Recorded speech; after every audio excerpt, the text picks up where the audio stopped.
Welcome to the Whitelines 100, all of the best products in one place. And this is the Amplid Soulmate.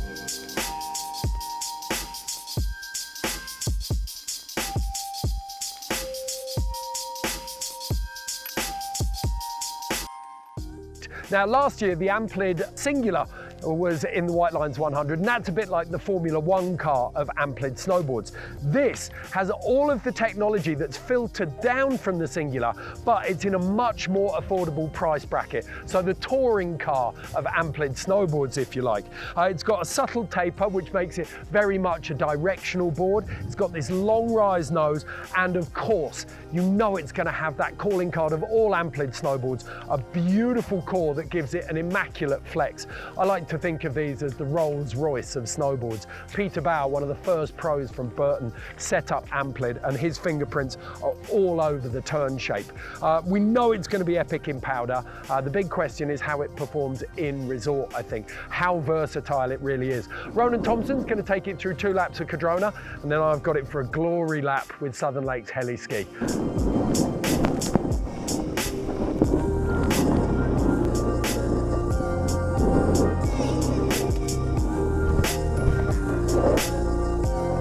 That was a great run, super good on the piste.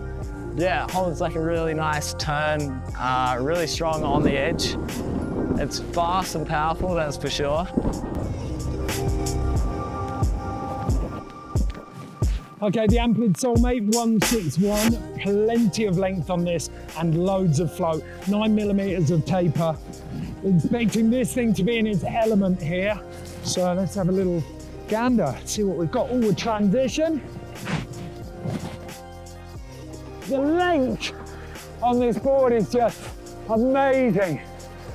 Holds so well. That is beautiful. This is, I mean, this is as good as powder boards get.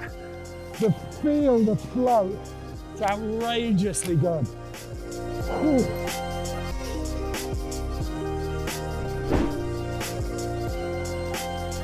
I've actually been really looking forward to this because both of us absolutely love this board. Yeah, 100%, great board, really fast down the line.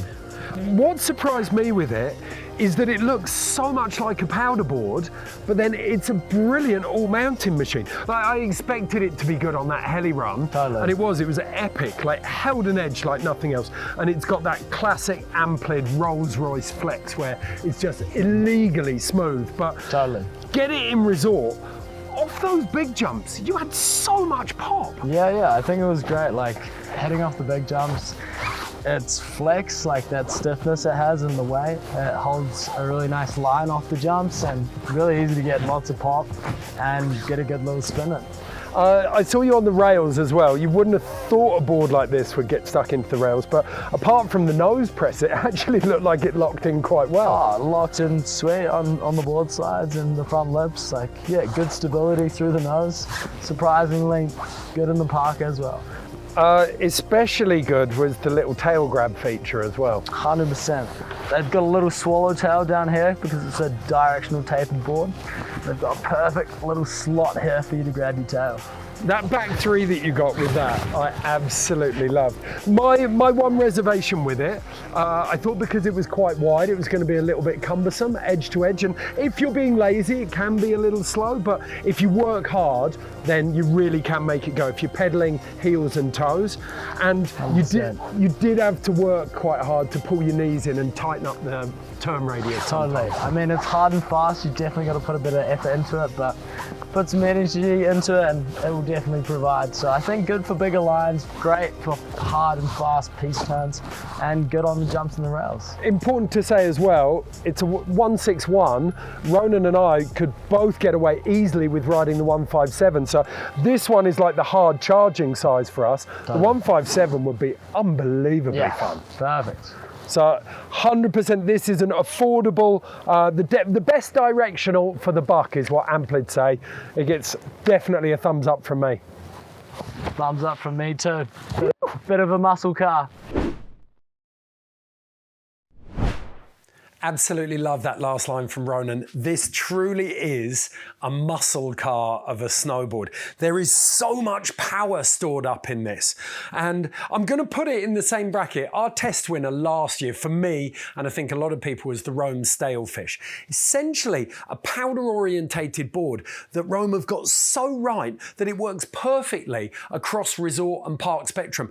Yes, it's designed for powder, but you're giving so little away when you get into resort and into the park. Not that great on rails, but as you saw Ronan riding this, I loved it in the powder, but Ronan in the park had so much fun on this.